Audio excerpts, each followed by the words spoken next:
2 Samuel 18. And David numbered the people that were with him, and set captains of thousands, and captains of hundreds over them. And David sent forth a third part of the people under the hand of Joab, and a third part under the hand of Abishai the son of Zeruiah, Joab's brother, and a third part under the hand of Ittai the Gittite. And the king said unto the people, I will surely go forth with you myself also. But the people answered, Thou shalt not go forth. For if we flee away, they will not care for us. Neither if half of us die, will they care for us.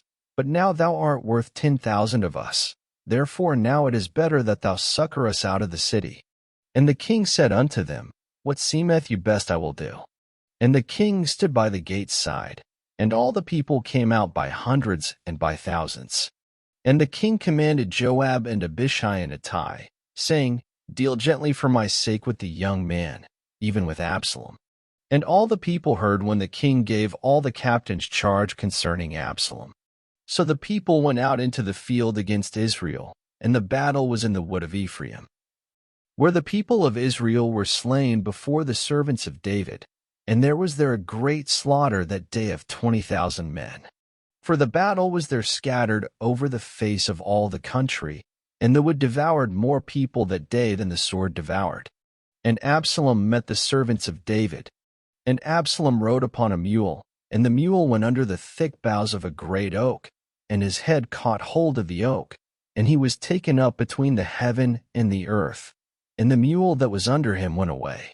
And a certain man saw it, and told Joab, and said, Behold, I saw Absalom hanged in an oak.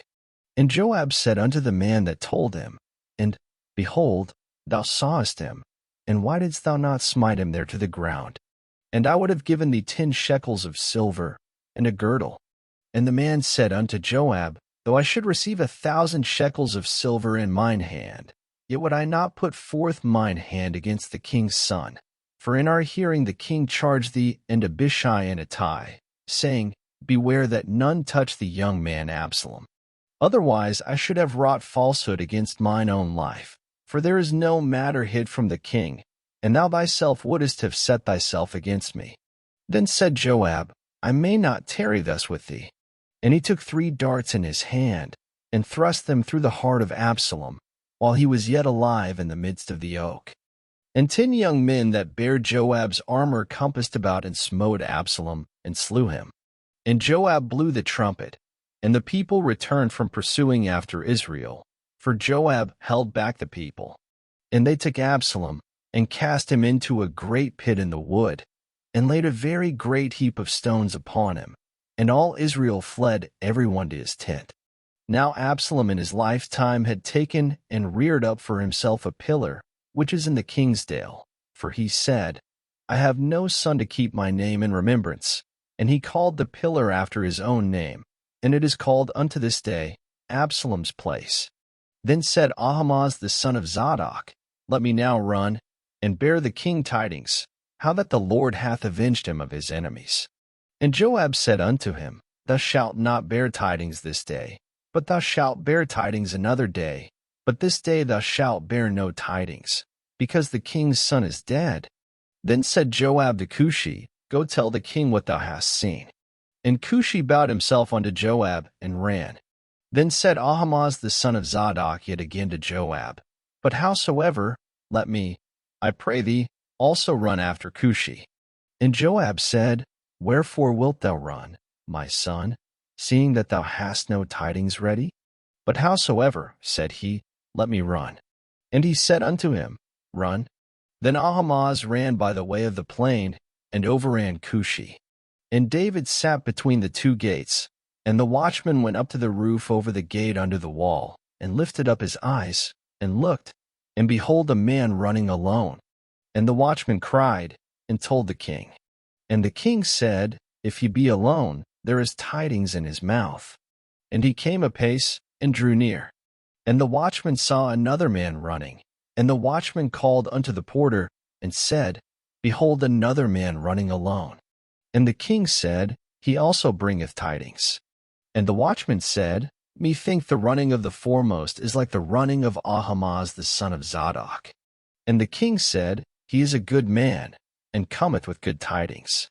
And Ahimaaz called, and said unto the king, All is well.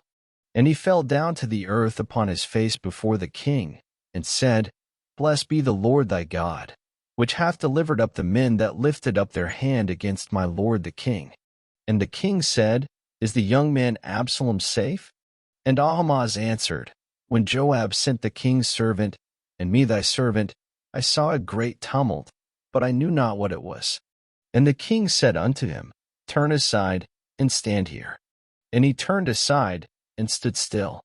And, behold, Cushi came, and Cushi said, Tidings, my lord the king, for the Lord hath avenged thee this day of all them that rose up against thee. And the king said unto Cushi, Is the young man Absalom safe? And Cushi answered, The enemies of my lord the king, and all that rise against thee to do thee hurt, be as that young man is.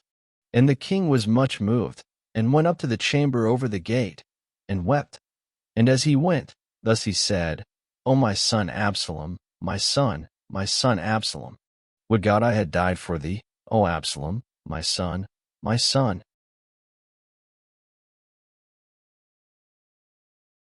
Thank you for listening. Up next, 2 Samuel 19.